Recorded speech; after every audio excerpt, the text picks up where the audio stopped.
Hello mga kapatid, magandang gabi po. Kumusta po kayo? Yun tayo nakapag-live, no? So ngayon papasok tayo sa live natin, sa mga kasamahan natin sa punto por punto po. So ang pag-ibig at kapayapaan ni Kristo maghari nawa sa puso at damdamin natin. Bago lang ako nakarating dito sa ating studio. So, ang daming mga tao ngayon at dami din tayong pinaprocess na mga kapatid natin. So, okay lang ako nakarating dito. So, papasok tayo ngayon sa live natin. Okay. Magandang gabi sa inyo lahat. Kumusta po kayo? Papasok na tayo sa itanong mo kay Father D.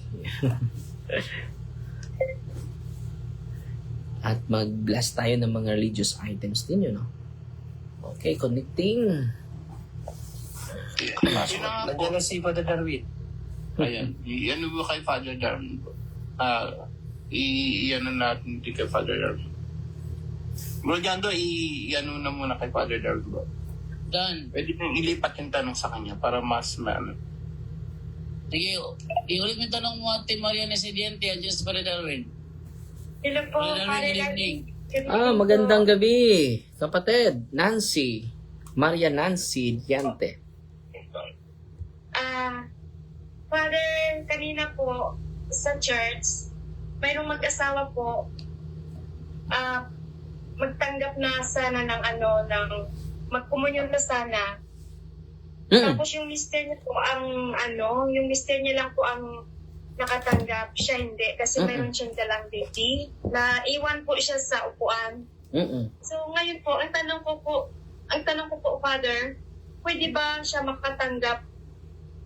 makatanggap ang isang tao na after na sa Mass, sa pagkumunyon? After sa Mass. Opo. Nagtanggap siya after the Mass? Hindi po siya kasi nakatanggap hindi po siya nakakomunyon kasi meron siyang baby. Kaya yung itanong ko po ito, kung pwede ba siya makatanggap ng komunyon na tapos na yung Mass. So, unang-una, hindi po pwede sa after the Mass, no? Dahil yung communion is not outside the Mass. Hindi naman siya may sakit. So, ang mangyari, yung communion is parang separate sa misa. Dahil nandun siya sa misa, no, dapat mag-receive siya because communion belongs to the Holy Mass. The Eucharist is not meant to be received casually or separately from the liturgy. Hindi pwede po, kapatid. No? Dahil unang-una, wala naman siyang sakit. Di ba? Opo. So, kailan ba maging allowed outside the Mass? No? May mga exception po yun, kapatid. Una, bringing communion to the sick or homebound. So, pwede yun. Pwede yun yung kasaulugan sa pulong, no? Communion services, no priest but host previously consecrated.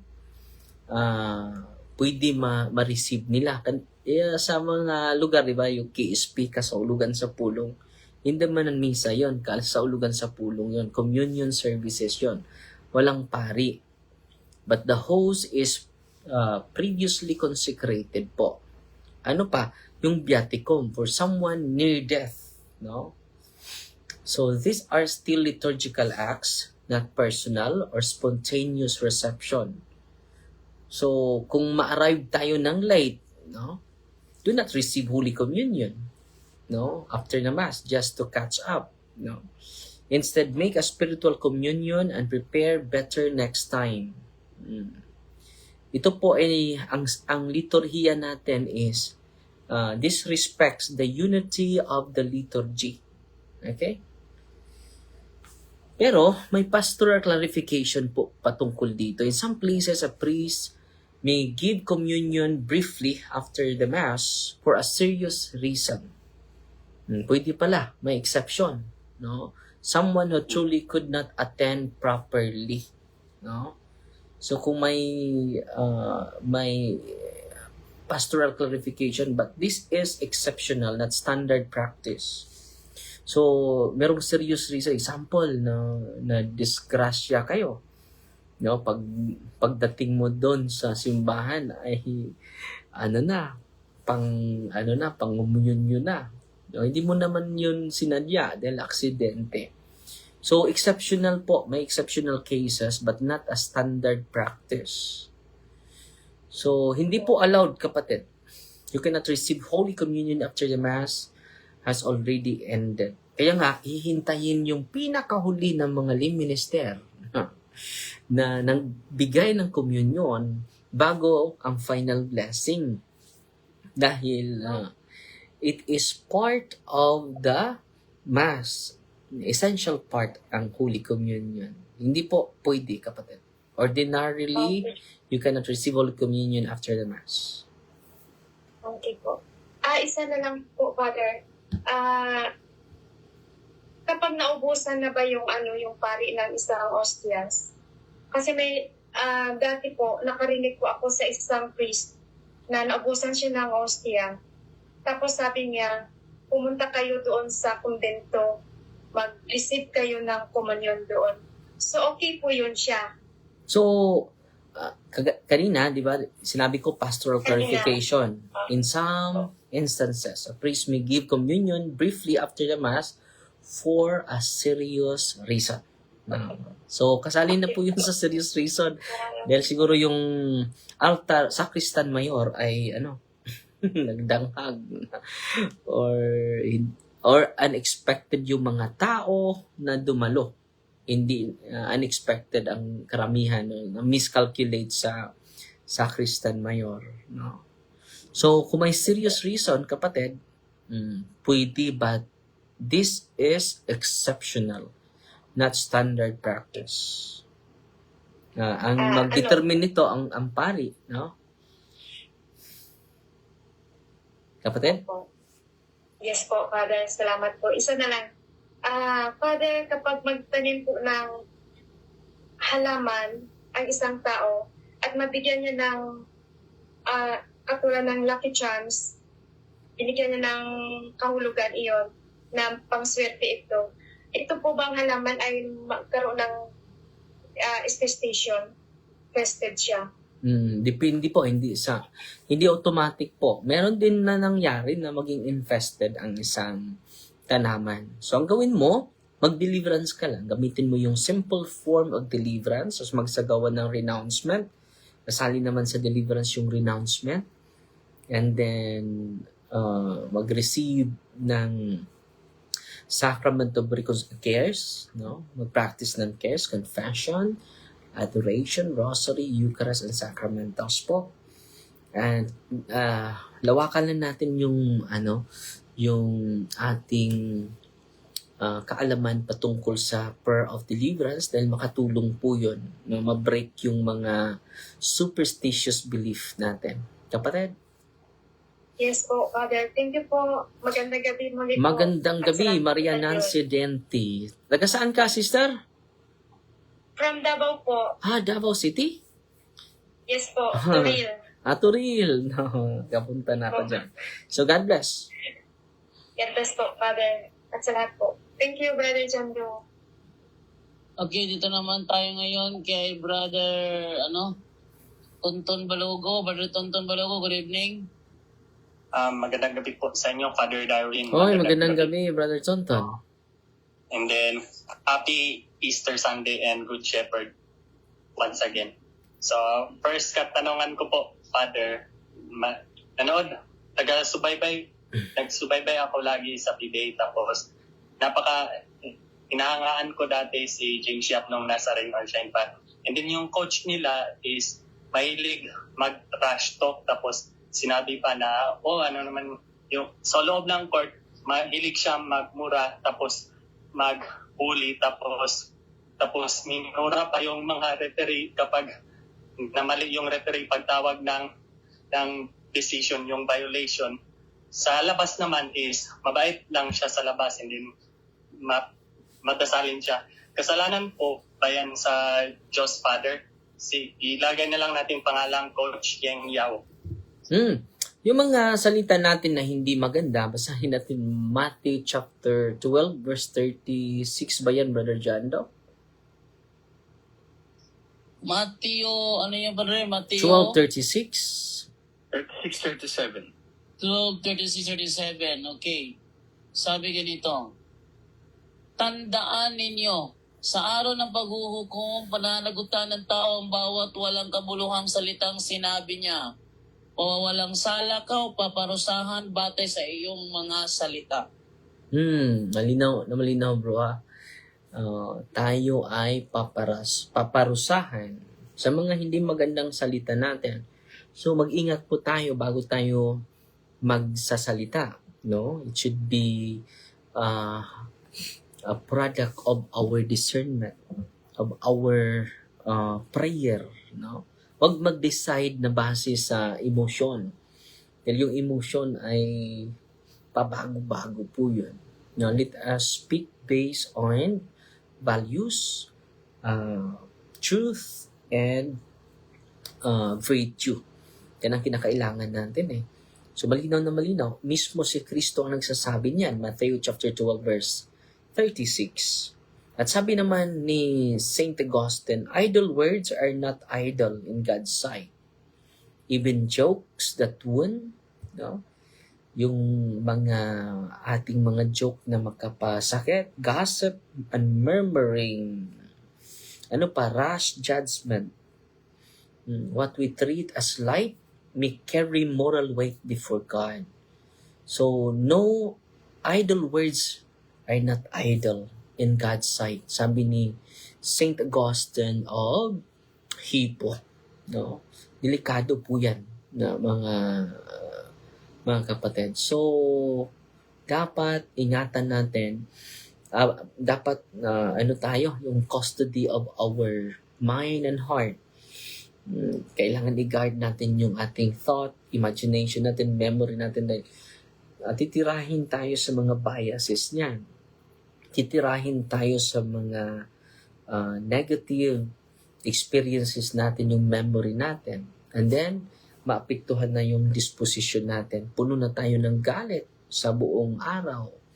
And then, you give consent to the evil spirit to destroy your day. No? So, malinaw na malinaw yan sa Matthew chapter 12 verse 36. I tell you, on the day of judgment, people will give account for every careless word they speak. Klaro kayo na. Tinaw kayo na. Yan po yung sagot natin, kapatid. Father, kahit sa Mateo 5, Father, 22-23, saan mapupunta yung mga nagmumumura? Babasahin natin. Father Jando? Mateo 5:22-23. 24 ka 24. Sige, 5:22-24. Sabi ganito, ngunit sinasabi ko naman sa inyo, ang sinumang napupuot sa kanyang kapatid ay mananagot sa hukuman. Ang humahamak sa kanyang kapatid ay mananagot sa kataas-taasang kapulungan ng mga Hudyo. At sino man magsasabi sa kanyang kapatid, ulul ka, ay mapapanganib na maparusahan sa apoy ng impyerno. Yun lang, okay na yun, bro. Para dagdag lang. So, malinaw na malinaw yan, kapatid. So, ano pa yung mga katanungan mo, Brother Tonton? Pangalawang katanungan ko po is, inaalog po ba sa simbahang katoliko yung mga larong video games like Call of Duty Mobile or Code M?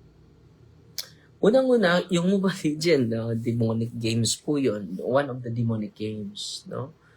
Basta nag-promote ng violence, bro. No? It is yung not... Call of Duty, yung laro na parang giyera.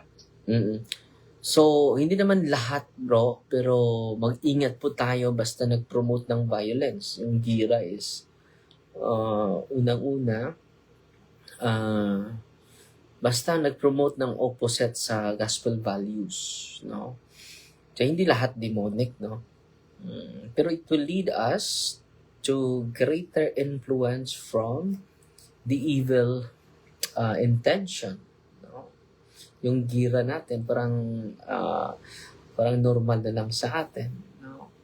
At si Kristo, sabi niya, mahalin natin yung kapwa natin. Pati na yung kaaway natin. No? Hindi siya nagtuturo ng gera. Hindi siya nagtuturo na. Pero yung self-defense, hindi naman masama yun. No? So, for protection, yung mga police may pistola, di ba? Yung mga military may armas, no? To protect the common good, the peace and order, to promote peace and order sa society natin. So, kapatid, no, hindi lahat pero it is an opposite to the gospel values. So, yung laro natin dapat mag-promote, no, ng gospel values. So, kung hindi na-promote, no, huwag mong ipatuloy. So, ano ba yung consequence sa larong ito sa buhay ko, sa psychodynamic ko? Ano ba yung influensya nito? Baka i-promote mo na yung yung nag-promote ng digmaan. Si Kristo hindi po nag-promote ng digmaan, kundi kapayapaan, kapatawaran, at pag-ibig. Bro? Last ko pong katanungan, bro. May suot po akong sacramental na necklace, yung Saint Benedict. Bigay ko sa kaibigan kong seminaryan. Then, napunit na yung dito, yung Saint Benedict. Ito po siya, Father. Mawawala po ba blessings sa pare na?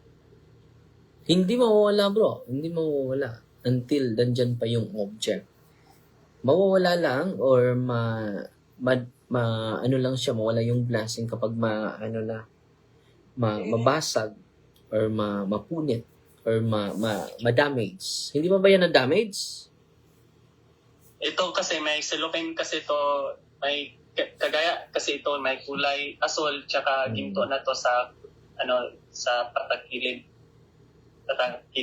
Father. And then ito nung Maundy Thursday pa to nangyari na biglang bumubula dito, tapos bigla lang siyang siya lang yung napunit. And then napunit na?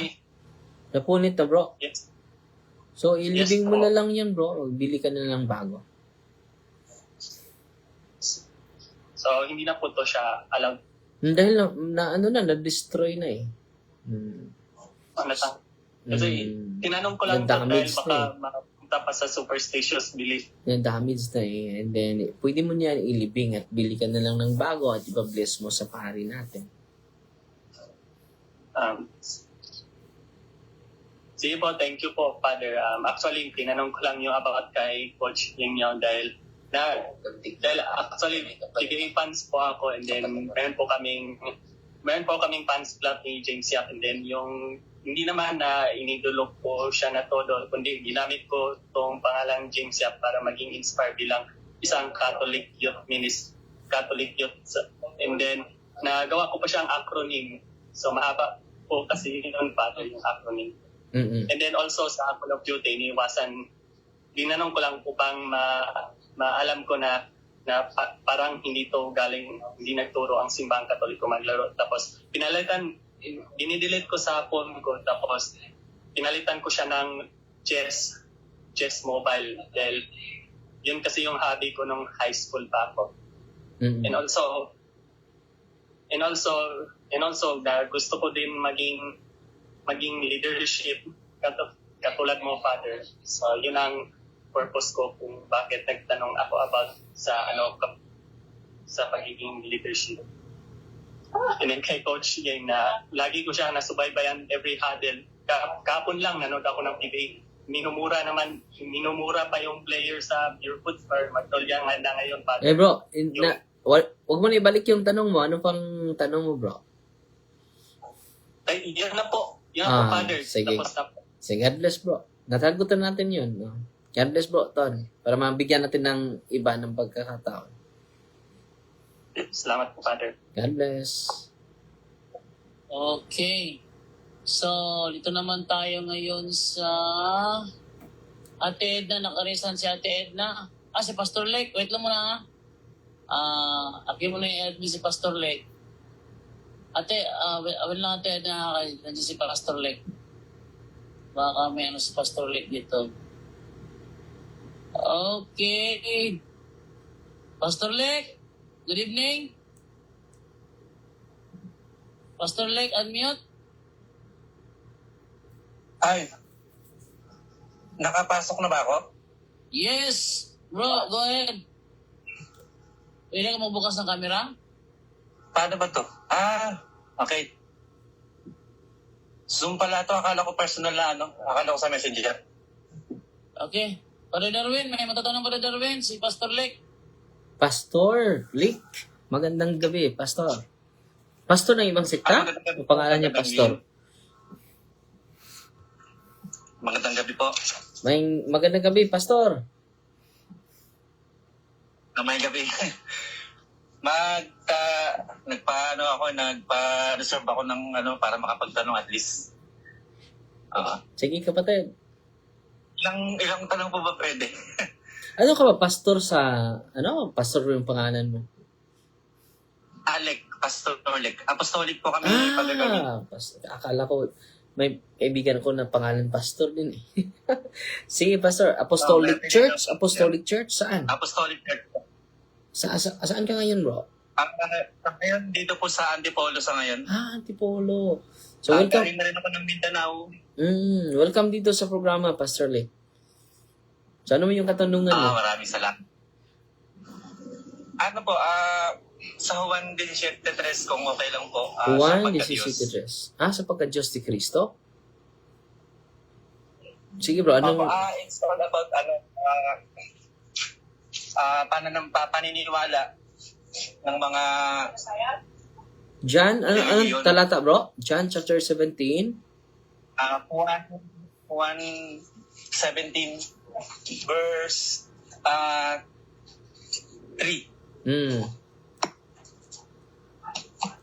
At ito Kasi, ang buhay na walang hanggan, ang makilala kanila na iisang tunay na Diyos at si Yesu Cristo na iyong isinugo.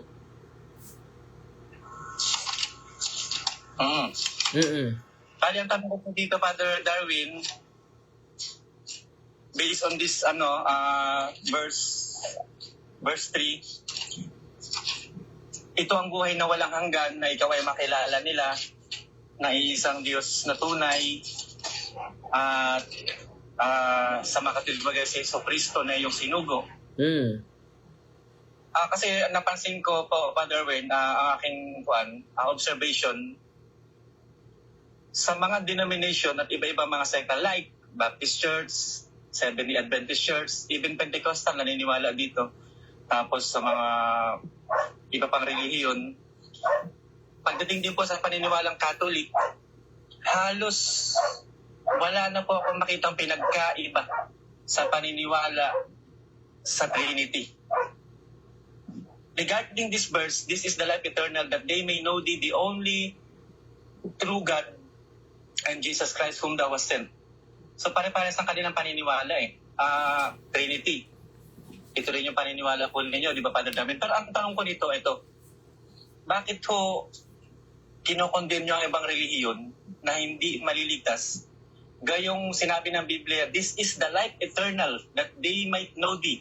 So pare-pares naman po ang inyong paniniwala. Pagdating dito sa paniniwala sa pagka-Diyos, if it is the life eternal, bakit nyo po nakukondem yung ibang relihiyon na kapares yung paniniwala patungkol sa pagka-Diyos? Yun ang tanong mo, kapatid. Opo. Unang-una, ang revelation ng Bible hindi lang magbabase sa isang talata. No? So, it should be holistic yung interpretation natin. Hindi lang isang talata. No? Si Kristo ay hindi natin ma-define sa isang verse lang. No? Maging problematic tayo kapag magkukuha lang tayo ng isang teksto and then magbigay na tayo ng conclusion. So, hindi tayo mailigtas. Hindi tayo maligtas kahit pa naniwala tayo that there is one true God if we never follow Jesus, di ba? Matthew chapter 7 verse 21, anong sabi? Basahin natin, Brother Jando. 7:21 in the book of Matthew, ang sabi ganito, hindi lahat ng tumatawag sa akin, Panginoon, Panginoon, ay papasok sa kaharian ng langit, kundi ang mga taong sumusunod sa kalooban ng aking Ama na nasa langit. So dito kapatid, makikita natin ang requirement ni Kristo. Following the will of the Father. Itong will of the Father, ang dami po. Hindi po mo makarga sa isang talata lang. No? And then, i-connect natin sa John chapter 17, verse 3, to know Him. Knowing God is a mysterious thing. Hindi mo magapo sa isang talata lang because He is a mysterious person, divine person. Kaya nga, kailangan natin na makinig, magsaliksik, no? Sa nauna pa natin. Kaya may secret tradition ng simbahan. No, merong secret scriptures, Bible, may secret tradition para maintindihan natin lalo ng kalooban ni Kristo, kalooban ng Diyos. Dahil hindi mo magapo sa isang talata lang. Ang delikado nito, maging narrow-minded tayo. Nag-focus lang tayo sa isang talata. No? Sa simbahan, bro, hindi ganun. Hindi ganun mag-isip ang simbahan. Malawak po. No? Si Kristo nagtatag ng iglesia. Si Kristo ay nagbigay ng authority sa mga apostol. So, pinag-aralan din namin yung mga church fathers. Sino ba yung church fathers? The disciples of the apostles. Kung maniwala tayo, makikinig kayo sa akin, wala naman ako connection sa mga apostol, mas makikinig ako sa disipulo ng mga apostol. Ganon. So, malawak, bro. Hindi natin gagamitin ang isang talata and then we draw a conclusion. Bakit? Ay, hindi maligtas sila. Magkatulad kayo ng pananampalataya. No? Kahit Katoliko, pwede hindi maligtas kapag hindi siya susunod sa kalooban ng Ama. Pati si Father Darwin, hindi maliligtas ito. Kapag hindi siya susunod, ang susundin niya ay yung kanyang interpretasyon lang.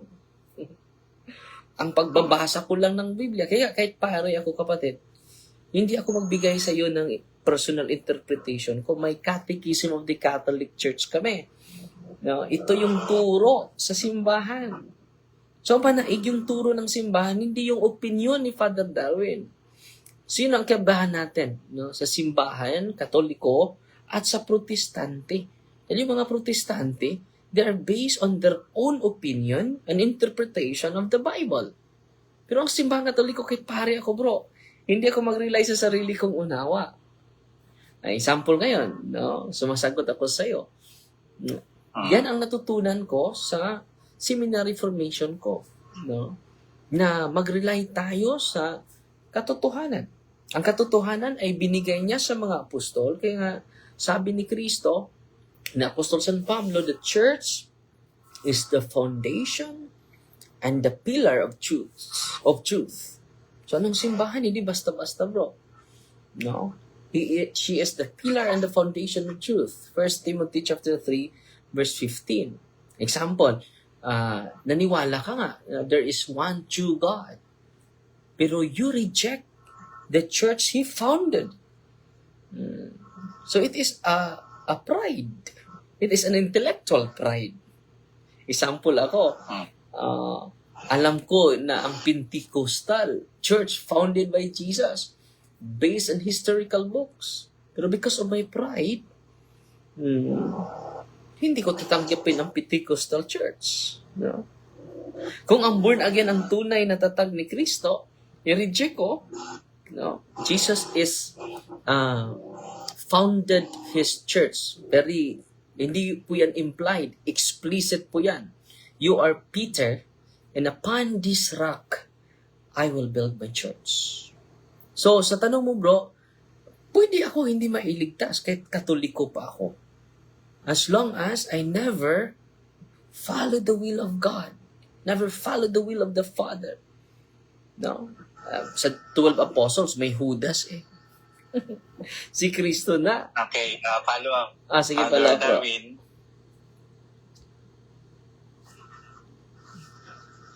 Oo. So, alam ko siya Yung signal mo, bro, mahina, bro.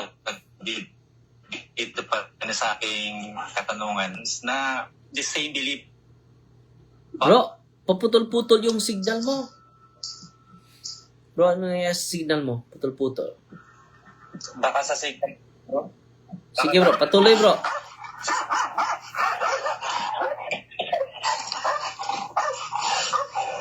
Nag-away mga I'm sorry. Sige, bro. Okay lang, bro.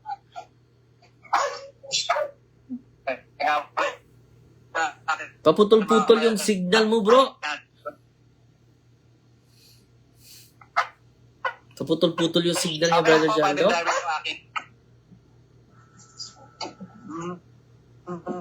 Ano nangyari sa signal mo? Okay. Okay.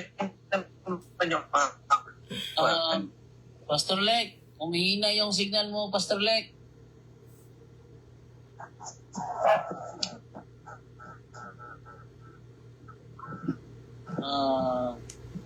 Hello? Mahina eh. Oo.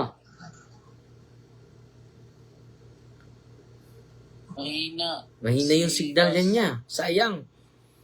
Pastor Lek, mahina signal. Wait lang ha. Sige, iwanan ko na yung... Okay na po, Father? Itry kaya natin sa messenger kaya bro. Baka maliwanag.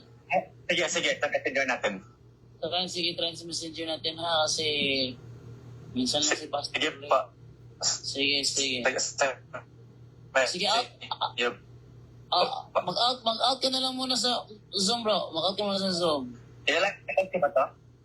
Sige, mag-out ka na lang muna. Leave Tapos ka. kita sa messenger. Leave ka lang, leave. Okay, so tawagan natin si Pastor Lake sa messenger. Try ko sa messenger, ano?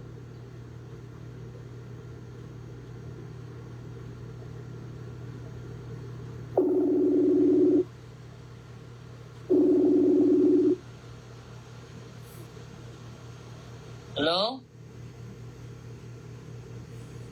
Ayun. Wait lang muna, saglit lang. Ayusin ko muna ito, yung ating camera, OBS, and then yung ating microphone, yung kabila, protect. Yan. Speaker, USB. Okay. Ito muna. Distribution to monitor. Monitor. Ayan. Mahal, pwede ba kayo ng headset ko, Mahal? Yung earphone ko, pwede ba kayo? Okay. So, eto. Go ahead. Story, naririnig mo ako? Pastor Lake, naririnig mo ako? Nung saglit ha. Hello? Hello, bro. Pastor Lake, naririnig mo ako? Hello? Naririnig mo ako? Hello po, hello. Naririnig? Medyo mahina, Brother Jando eh. Medyo mahina. Pero malakas ka na. Mahina yung mic mo. Mahina.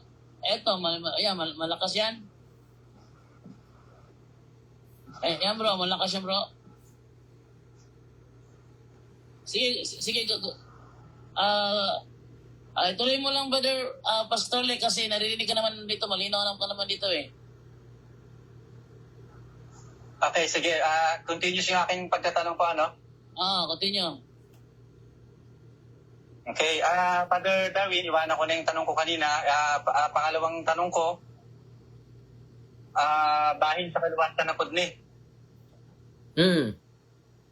Okay. Kung ako, let's say, gusto kong maligtas, gusto kong tanggapin si Kristo, paano mo ako patatanggapin kay Kristo? Salamat, bro. Ano kami papatanggap mo sa akin kay Kristo? So, paano natin matanggap si Kristo? Sabi niya sa Luke chapter 10 verse 16. Basahin natin, Brother John. No? Luke chapter, ano yun ba rin? 10 verse 16. Luke 10:16. Sabi ni ganito, sabi nito. Sinabi ni Jesus sa kanyang mga alagad, ang nakikinig sa inyo ay sa akin nakikinig. Ang nagtatakwil sa inyo ay nagtatakwil sa akin, at ang nagtatakwil sa akin ay nagtatakwil sa nagsugo sa akin. So, makita natin, bro, na dapat tanggapin natin yung kanyang mga sugo, yung kanyang simbahan. Dahil ang tumatakwil sa kanyang simbahan, yung una, the foundation of the church is the apostles. Sinabi ni Jesus sa kanyang mga alagad, ang nakikinig sa inyo ay sa akin nakikinig. Ang nagtatakwil sa inyo ay nagtatakwil sa akin. Hindi lang ang tinatakwil natin siya. At ang nagtatakwil sa akin ay nagtatakwil sa nagsugo sa akin. So, paano natin tatanggapin si Kristo, bro? Tatanggapin natin yung mga apostol. Tatanggapin natin yung kanyang mga sugo. No?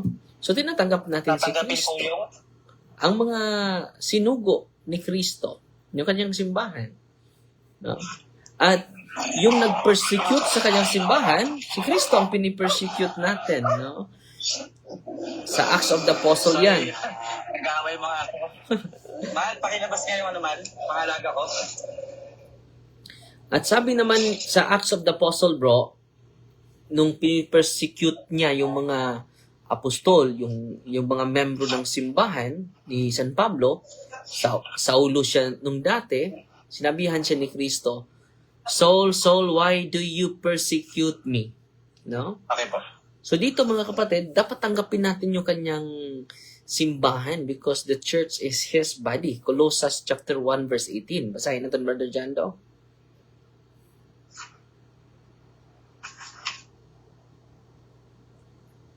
Colossus 1:18, Brother Jando. Ang sabi, siya ang ulo ng iglesia na kanyang katawan. Siya ang pasimula, ang panganay na binuhay mula sa kamatayan, upang siya'y maging pangunahin sa lahat. So dito, bro, kung tatanggapin natin yung ulo, si Kristo, tatanggapin din natin yung kanyang katawan. No? Dahil yung simbahan, bro, ina-identify sa kanyang sarili because He is the body. He is the head and the body is the church. Sabi ni St. John Chrysostom sa Acts, yung komentary niya sa Acts chapter 9 verse 4, sabi niya, He did not say, why do you persecute my servants? Why do you persecute me, but me? Christ and believers are one body. This reveals the mystery later taught by St. Paul.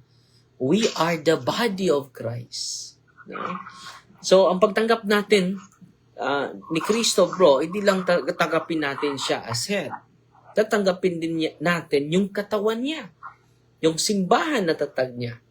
No? Dahil kapag hindi natin tatanggapin itong simbahan na katawan niya, tinatakwil natin siya. Luke chapter 10 verse 16. Nang tumatanggap sa inyo sa simbahan, tumatanggap sa akin. Ang tumatakwil sa inyo ay tumatakwil sa akin. At hindi lang tumatakwil sa akin, pati na sa Diyos Ama. Kapatid? Okay, so maraming salamat, ano. Kasi Father Darwin, kung ating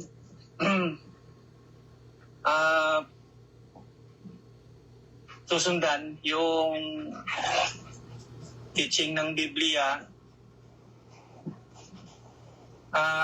kung paano tinanggap ng mga sinaunang mga apostol ang Panginoon, ay yun ang kinakailangan nating susundan. Yes. Yes. Tama po? Yes, tama.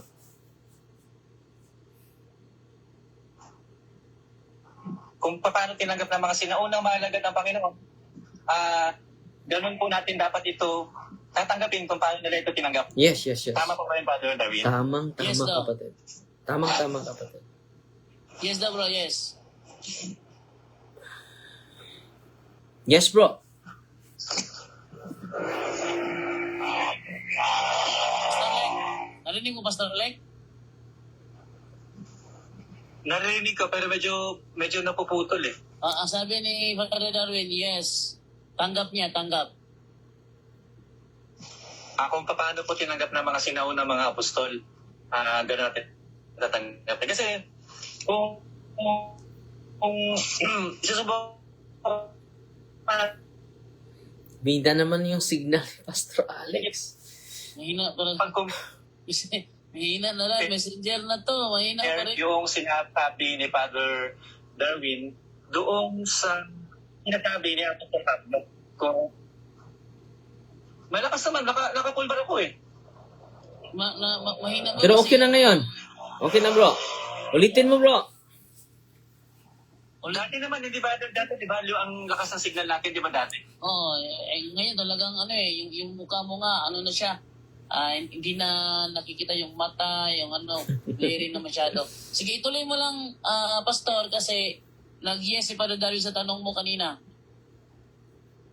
Kasi ang base sa putol-putol kasi, pero pardon me kung hindi ko kayang may summarize yung sagot ni Father Darwin, Pero base sa naintindihan ko, ang sabi ni Father Darwin, ang kailangan tanggapin, yung kanyang mga lingkod, yung simbahan, yung katawan ni Kristo, yung kanyang mga salita, to summarize. Tama po yun, kasi putol-putol nga kasi hindi ka masyadong Oo daw. nag-aaway pa yung mga aso ko. Oo. Pero kung atin itong Father Darwin ilalapat doon sa specifically kay Apostol Pablo, specific kung paano niya tinanggap ang Panginoon, sabi ni Apostol Pablo sa 1 Corinto chapter 15 verse 3 to 4, ibinibigay ko una sa lahat ang akin namang tinanggap na si Kristo ay namatay ayon sa kasulatan,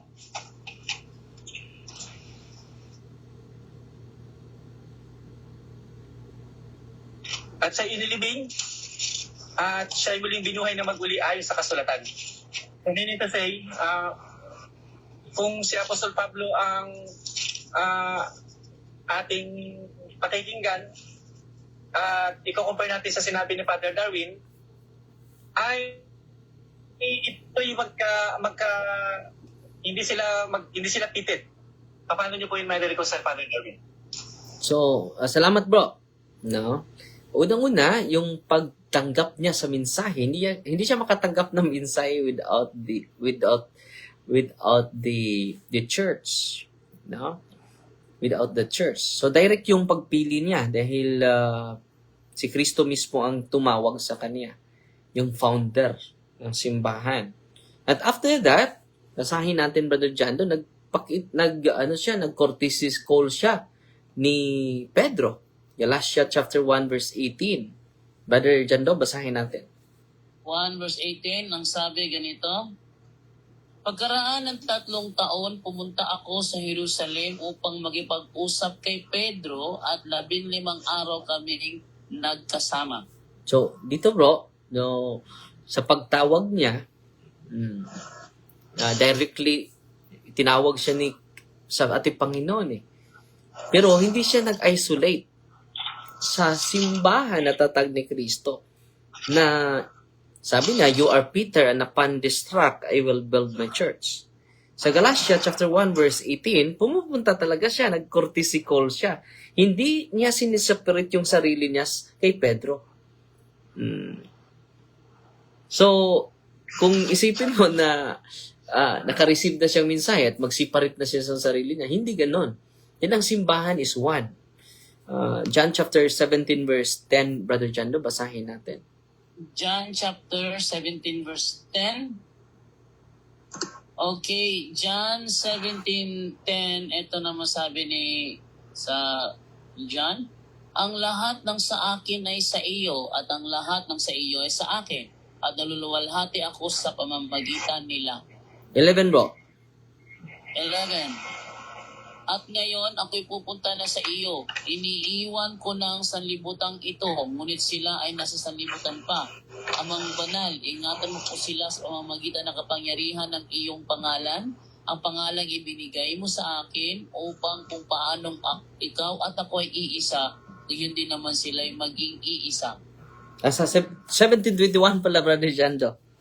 17:21, Ama, maging isa nawa silang lahat kung paanong ikaw ay nasa akin at ako ay nasa iyo, gayon din naman, maging isa nawa sila sa atin upang ang salibutan ay maniwala na ikaw ang nagsugo sa akin. So dito bro, kahit tinawag si Pablo na direktamente ni Cristo, Hello? oy, hello bro. Sige, Nawala naman? ah, So dito bro, narinig mo kami, Pastor? nawala na. Sinubukan kong patayin yung camera ko kasi nag-advise yung signal na subukan ko daw patayin yung camera. Baka luminaw yung signal. So malinaw na bro, malinaw na. Kaya pinumpa yung camera ko. So patuloy ako bro ha. So dito bro, hindi po nag-separate si Pablo ng sarili niyang simbahan. Nag-courtesy call siya ni Pedro, Galatia 1:18. So, dahil ano yung utos ni Kristo sa mga apostol at yung panalangin ni Kristo sa mga apostol na magkaisa sila. Hindi sila ma-divided. No? Pinabasa ni Brother Jando ang John chapter... I-flash bro. Pakiulit i-flash. Dahil babasahin ko. Ako muna magbabasa. 17:21. Aba, maging isa nawa silang lahat. So kaya nga, one of the marks of the true church is one holy Catholic Church. One. Dahil yan ang prayer ni Kristo eh. Ama, maging isa nawa silang lahat. Kung paanong ikaw ay nasa akin at ako ay nasa iyo, gayon din naman, maging isa nawa sila sa atin upang ang sanlibutan ay maniwala na ikaw ang nagsugo sa akin. So, ano yung sign? One of the signs of the true church is one. So, nakatanggap si Pablo ng mensahe, pero nag-courtesy call siya ni Pedro. Dahil ang mga apostol kapatid is the foundation of the church. Efeso chapter 2 verse 20, Brother Jando. Basahin natin. Efeso chapter 2 verse 20. Ito po yung ating mababasa dito sa 2:20 ng Efeso. Tulad ng isang gusali, ako'y itinayo sa pundasyong inilagay ng mga apostol at mga propeta na ang batong panulukan ay si Kristo Jesus. So dito bro, the foundation of the church is the apostle, the prophets. No? So dito nag-courtesy call si Pablo. Hindi siya nag-separate sa sarili niya. Sa ina-appoint ni Kristo, sa buhay pa siya. So, hindi contrary po yung explanation ko. Related po yun. So, saan siya naka-receive ng messages? Sa mga apostol. Kaya nga nag-courtesy call siya. Doon mismo sa Jerusalem. At nakakita sila at nanatili siya doon 15 days. No. Pastor? Apa. Kasi meron ditong, kasi ang gusto kong, ang tinetrace up ko dito ay yung specific talaga na tinanggap ni Apostol Pablo biblically. Kasi si Apostol Pablo, yung sinabi niya, malinaw na meron talagang tatlong bagay siyang malinaw na binanggit nung ano yung kanyang tinanggap. Na sa ikalawang Korinto chapter 11 po, Father Darwin, ay meron siyang kinakatakutan o meron siyang kinababahalaan na balakad na sa Bisaya pa. Anong talata bro ang binabasa mo? Sana ay mapagtisan niyo Ano na talata, Pastor? 11. Ikalawang Korinto 11 verse 1 to 4. 11 verse 1 to 4, ang sabi ganito, ipagpaumanhin ninyo ang aking kaunting kahangalan. Nag-aalala ako sa inyo tulad ng pag-aalala ng Diyos. Ang katulad ninyo ay isang malinis na dalagang ipinagkipagtipan ko sa isang lalaki. Walang iba kundi si Kristo. Ngunit nag-alala ako baka mas malason ang inyong isipan at mailayo kayo sa tapat at dalisay na pananampalataya kay Kristo tulad ni Eva na nalinlang ng ahas sapagkat patugod yung tinatanggap ang sino mang dumarating at may Jesus na ipinapangaral na iba sa ipinangangaral namin. Tinatanggap ninyo ang Espiritu at aral na iba sa itinuro namin sa inyo. So dito bo, nagpatunay ito na may mga piki na Pwede po ba basahin sa King James? Sige bro. Itong talatang ito. Sa King Okay. James. Kahimanawari mapagtiisan ninyo ako sa verse 4. Ayan. Sapagkat kung yaong paririto ay mag-aral ng ibang Hesus na hindi naman ipinangaral o kung kayo'y nagsisitanggap ng ibang espiritu na hindi nyo tinanggap o ibang ebanghelyo na hindi nyo tinanggap ay mabuting pagtiisan ninyo. So ano yung Ayun. tanong mo bro? Ang tanong ko, kasi merong specific talaga na 3 bagay na tinukoy si Apostol Pablo na tinanggap niya. Sabi niya, kung ano yung aking tinanggap sa 1 Corinto 15 kanina, yun din yung aking ibinibigay. Mm-mm. Ano yun? Si Kristo ay namatay, si Kristo ay inilibing, at si Kristo ay nabuhay na maguli. Mm-mm. Yun yung tinanggap ni Apostol Pablo, yun din yung kanyang ibinibigay. Kaya bali pinagko-compare ko, Father Darwin, sa mga sinabi mo, specifically, hindi sila nagtugma. So yun tanong mo kapatid. Typical. Alam mo Opo. kapatid na yung sinasabi mo ay ginagawa na naming Katoliko during sa Mass, no? Sabihin ng pari, this is the mystery of faith. Christ has died, Christ is risen, Christ will come again. No? So every time magbimisa kami bro, pinoproclaim namin yung sinabi ni Pablo. And then yung mensahe na natanggap niya, kakanta nga yung pare, this is the mystery of faith. Sasagot yung mga tao, Christ has died, Christ is risen, Christ will come again. Nasa misa yan. Every time magmimisa kami, yung pinoproclaim ni San Pablo ay pinoproclaim namin every time magmimisa kami. Pero hindi nangahulugan na hindi natin tatagapin yung kung i-contextualize natin yung talata mo, sabi niya, nababahala siya dahil may lumitaw na mga pike na mga apostol. Lumitaw na mga pike na mga ngaral. Pike, meaning, hindi ina-appoint nila. Hindi galing sa kanila. No? So, kailangan may apostolic succession tayo, kapatid. Yan po ang pinaka-essence dyan. Kung ang simbahan walang apostolic connection, mag-doubt ka na.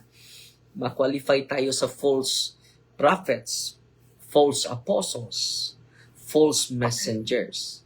At yan ang context dyan eh. So, ang simbahang Katoliko ba, may apostolic link pa? Si San Pablo, nakapunta ako sa simbahan ni San Pablo, St. Paul's Basilica, doon sa outside of Rome, kapatid. Nandun po yung buto ni San Pablo. St. Paul's Basilica sa Roma. At outside of Rome po yun. At alam mo, ang nakatayo doon, kapatid, simahang Katoliko. Basilica of St. Paul outside the walls of Rome. No, hanggang ngayon, kapatid, nandun ang nakatayo doon ng simbahang Katoliko.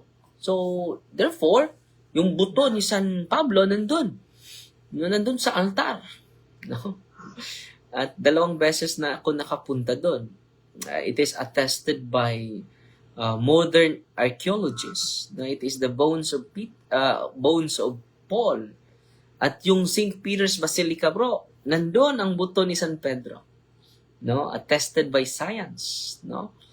So, kita kapatid na sino yung nagpadala sa'yo?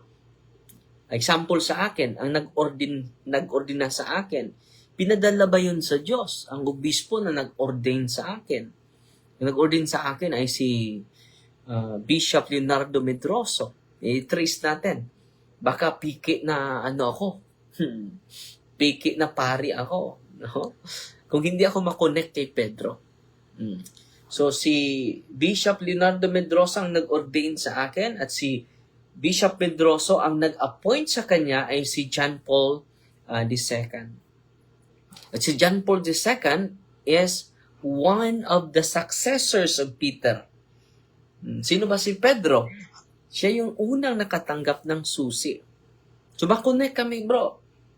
So, hindi ako matawag na piki na apostles. Dahil yung mga apostol, magpadala, bro, sa pamagitan ng pagpatong ng ulo or laying of hands. Kamay. Kamay. Pagpatong ng kamay sa kanilang ulo. No? Mababasa natin yan sa Tito lay hands, no? This is why I left you in Crete, that you might set in order what remains and appoint priests in every town as I directed you. So, may pipiliin sila ng mga leader, bro.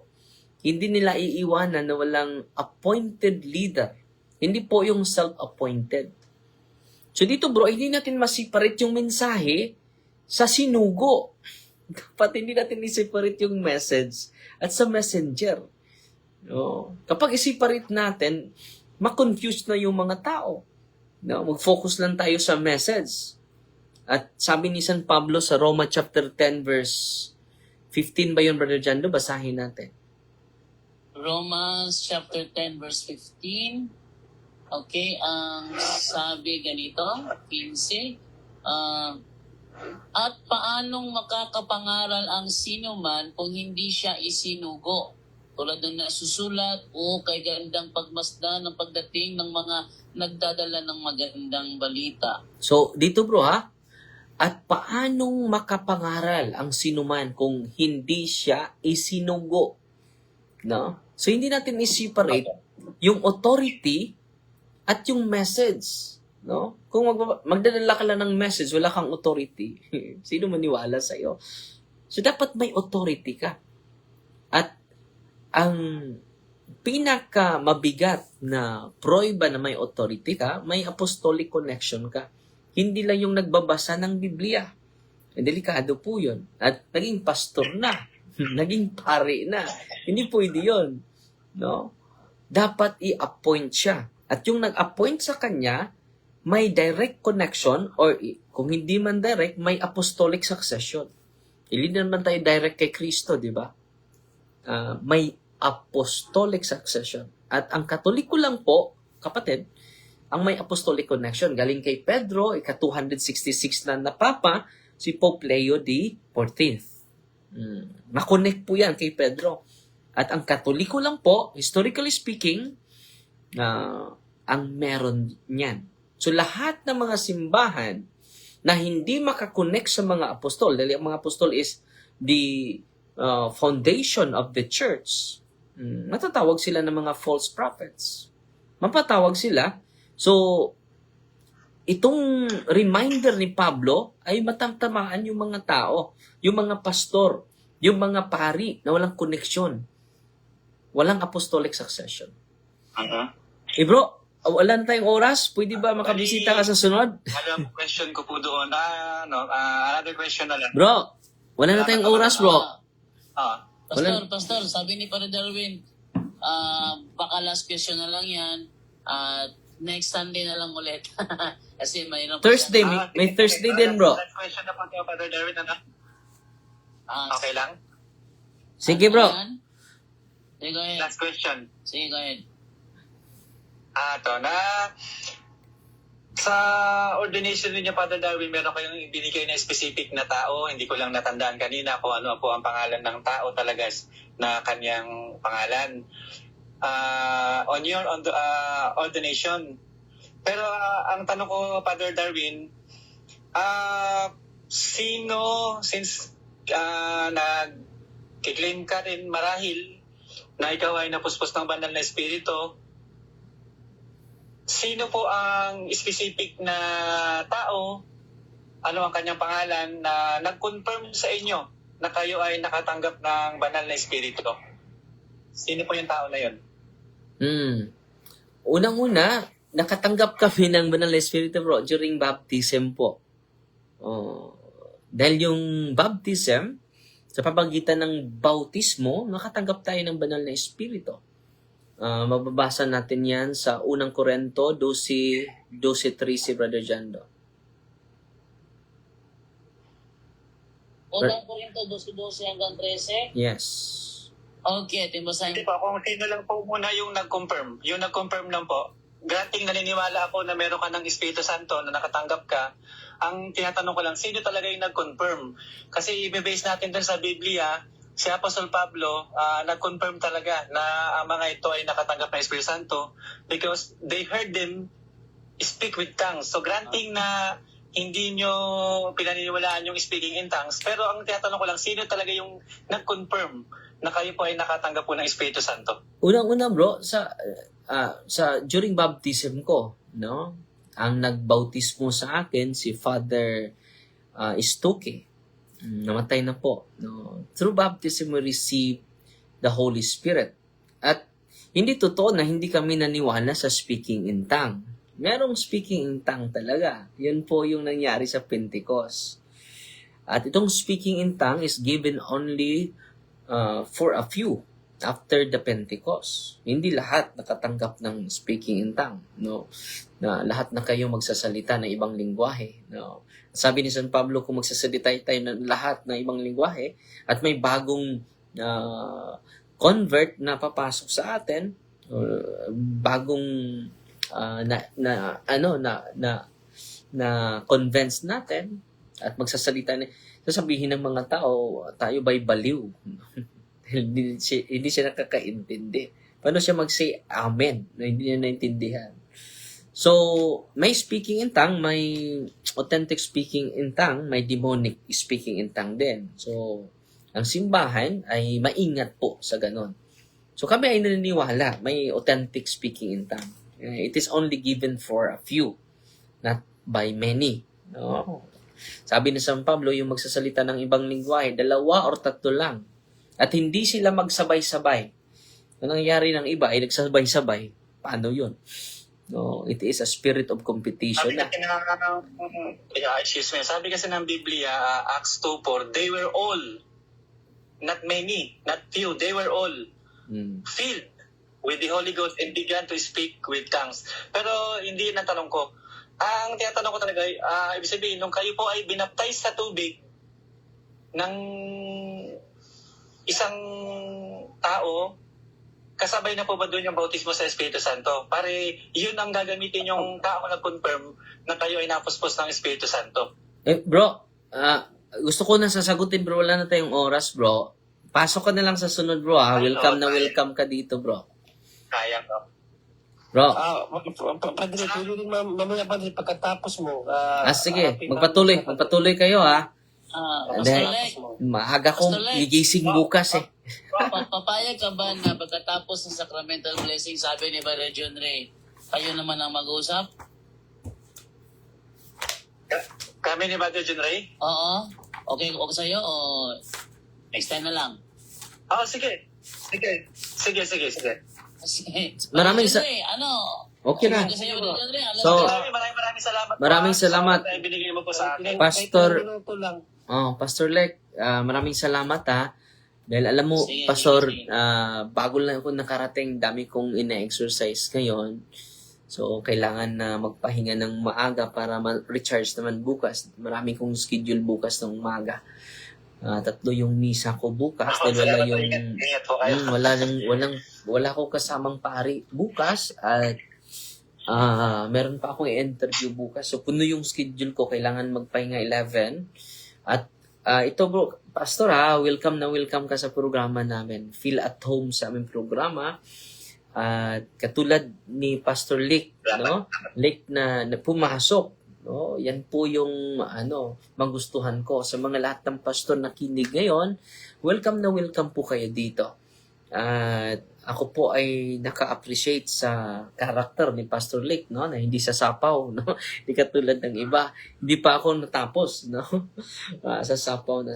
Bro, Pastor, no? Welcome ka sa programa natin. And then, limit lang yung oras ko at na-late pa ako dahil almost 9 na po ako, mga 15 yung pinaprocess natin buong galing simula 1:00 hanggang 8:00. So, punong-puno yung schedule ko sa center. At salamat, Pastor Lek, ha? At welcome na welcome ka anytime dito sa programa natin. So, ngayon mag-bless. Maraming salamat din, kapatid. At mag-bless na ako sa inyong mga religious items, ha? Unahin natin yung salt ninyo. In the name of the Father, and of the Son, and of the Holy Spirit. Amen. Our help is in the name of the Lord, who made heaven and earth. You creature of God's salt, a first day of evil, by living God, by the true God, and with the holy God. By the God who ordered thee, through Eliseus the prophet, to be cast into water, to cure its unfruitfulness. Be thou purified salt, for the health of believers, giving soundness of body and soul to all who use thee. In whatever place thou art sprinkled, nay phantasm and wickedness and Satan's cunning, be banished, and let every unclean spirit be repulsed by him, who shall come to judge the living and the dead, and the world by fire. Almighty everlasting God, humbly we implore your boundless mercy, that thou with thine goodness to bless and sanctify this creature of salt, which you have given for the use of mankind. May all that use it find a natural remedy for soul and body, and let everything with it touches or sprinkles be freed from uncleanness and assault from evil spirit, through Jesus Christ our Lord. Amen. So lahat ng salt ninyo ay holy and exorcised salt na po. Sunod natin i-bless ang inyong tubig. You creature of God, water, I first day of evil in the name of God the Father Almighty, in the name of Jesus Christ His Son, our Lord, in the power of the Holy Spirit, that thou mayest be water fit to brace us against the envious foe. Mayest thou be empowered to drive him forth and exalt him together with his fallen angels, with the power of the self-same Jesus Christ, our Lord, who shall come to judge the living and the dead in the world before. O God, for man's salvation, those dispense wondrous mysteries, with the efficacious sign of water, hearken to our prayer, pouring forth your benediction upon this element, which we consecrate with manifold purifications. Let the Scripture serve you in expelling demons and curing diseases whatsoever sprinkles in the homes of the faithful.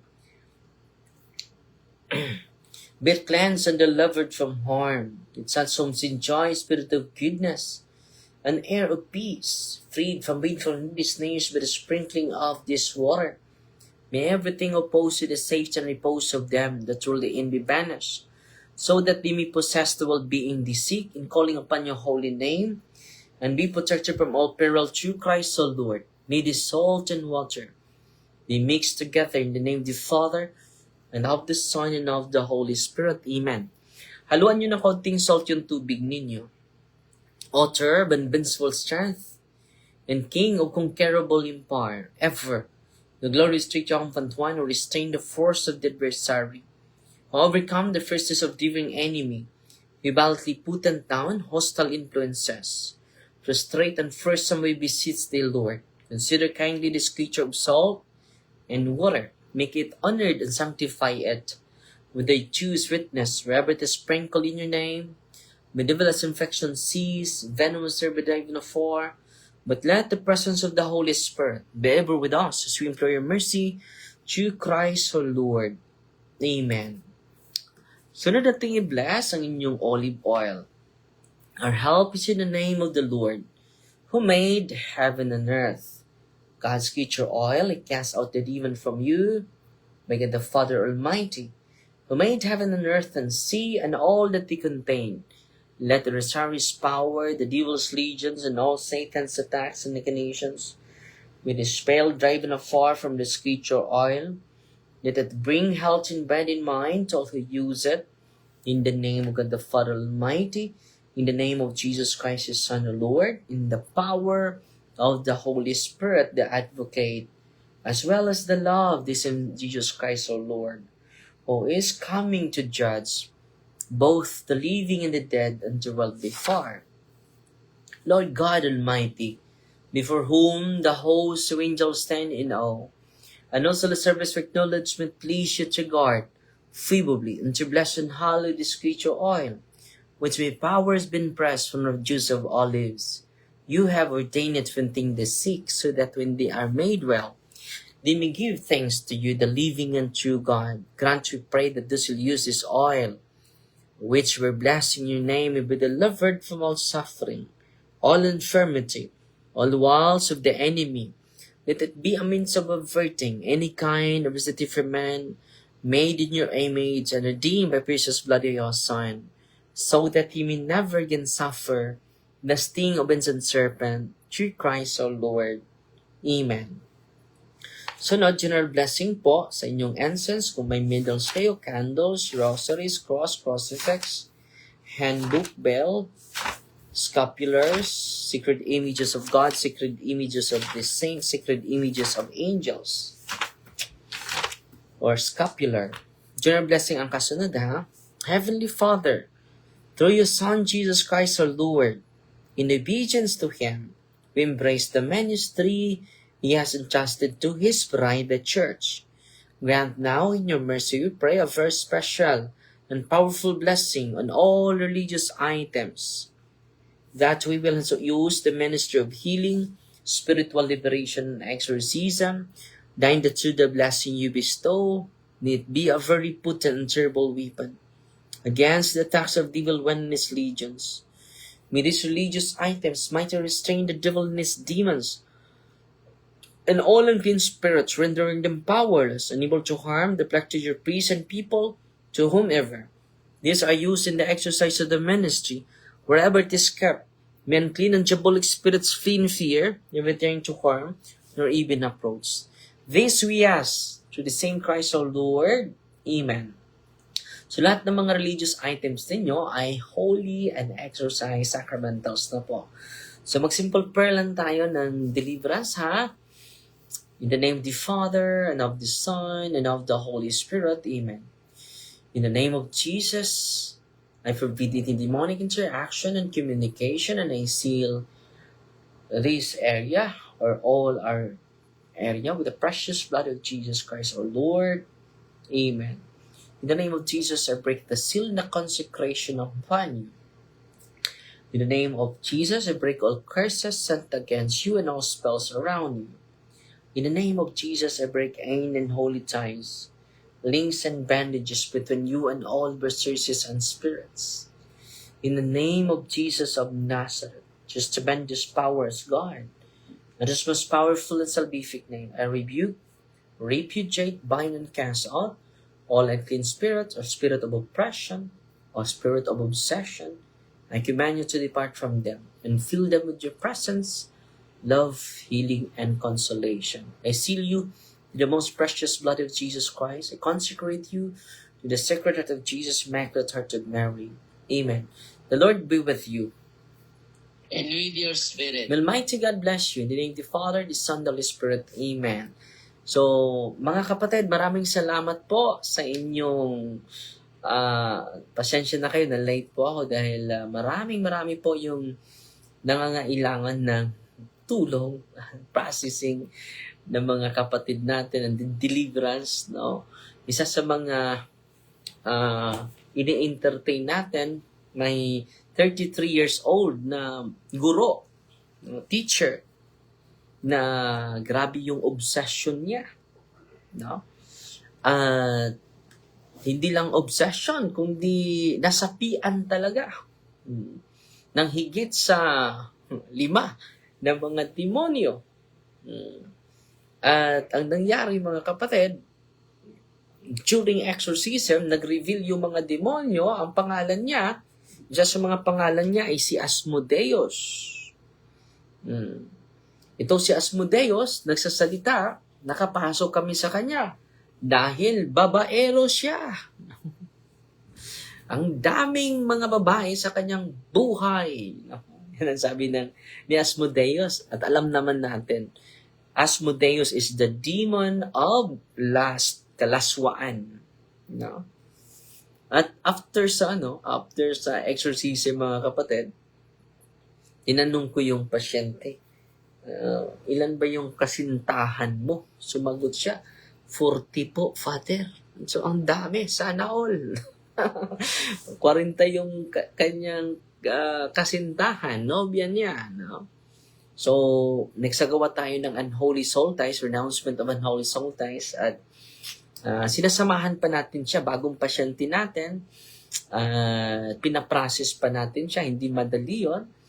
At higit sa 5 yung mga pumasok sa kanya, nagsasalita. No? So, yan po ay paalala na Satan is real. Dapat tayong magdasal. Dapat tayo mag-discern sa salita ng Diyos. Dapat tayong magtanggap ng sacrament ni Kristo. A frequent reception of the sacrament of reconciliation. Makatulong sa akin yan. Nakatulong sa akin yan. At makatulong sa ating lahat. At maraming salamat sa inyo ha. Pasalamat ako sa mga supporters natin na walang humpay na tumutulong din sa mga seminaryan natin.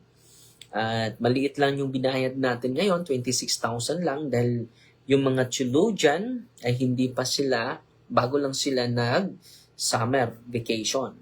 So, maraming salamat po sa inyong nagkaisa nating suporta. At ang ating evangelization ngayong buwan na ito ay dito lang sa parokya natin. Meron na tayong 20 mga baboy no, na piniprepare para sa sports and evangelization natin. At pasalamat din ako sa mga tumutulong ni Brother Jason Baculta po. Hindi pa tayo pero ginagamit niya para sa kanyang medicine. Umaabot po yung binibigay natin ng 300,000 po. Maraming salamat po. No, hindi po siya naoperahan dahil hindi tayo naka-reach ng 2 million. Pero ginagamit niya para sa medicine niya. Salamat po sa inyo ha. At yung Catholic school po na sinupurtaan natin ay nagpapasalamat si Father Albert Aldia, no, sa inyo. So, ngayon ay summer. So, hindi tayo nakapost dahil summer po ngayon. Wala pong pasok ngayon. At maraming salamat sa inyo ha, sa mga walang humpay na sumusubaybay sa ating programa. Pasalamat din ako kay Brother Jando, Brother Junri, very committed, Brother Angel, no, very committed, Ate Idna, at Brother Wendell Talibong, Brother Tata, Brother, sino ba nandito bro? Brother Romer? Brother Tata. Brother Tata. Brother Romer. At sa mga kasamahan natin, maraming salamat. At sa ating bisita ngayon, Pastor Lick. Anong apelido ni Pastor Lick? Katampungan. So, welcome na welcome ka kapatid. At sa lahat na nandito, kasama ko po kayo sa aking dalangin, sa aking mga misa. Inaalala ko po kayo. Sa aming holy hour, inaalala po namin kayo. At sana po, isalin nyo kami sa inyong mga dasal. So, Fight Team Maria, tatak CFD with a humble heart po. God bless. Okay, so yan. So, God bless po ha. Bye-bye na. God bless. Ay, salamat muna ako. Muntik na akong nakalimot. It's Normal here. No, thank you for blessing our sacramentals. Nagpadala ng 100 stars. Si Gina Apatan Dinukot, 50 stars. Salamat po. Sister Imper, no, 50 stars. Si Lineth Bulinget Balingkit, 100 stars. Salamat po. Si Ami Dakuba na Elga, na 50 stars. Si Nanay Mila Buhawi, wow, 200 stars. At si Duna, 50 stars. So, salamat po. So, Fight Team Maria, tatak FD with a humble heart.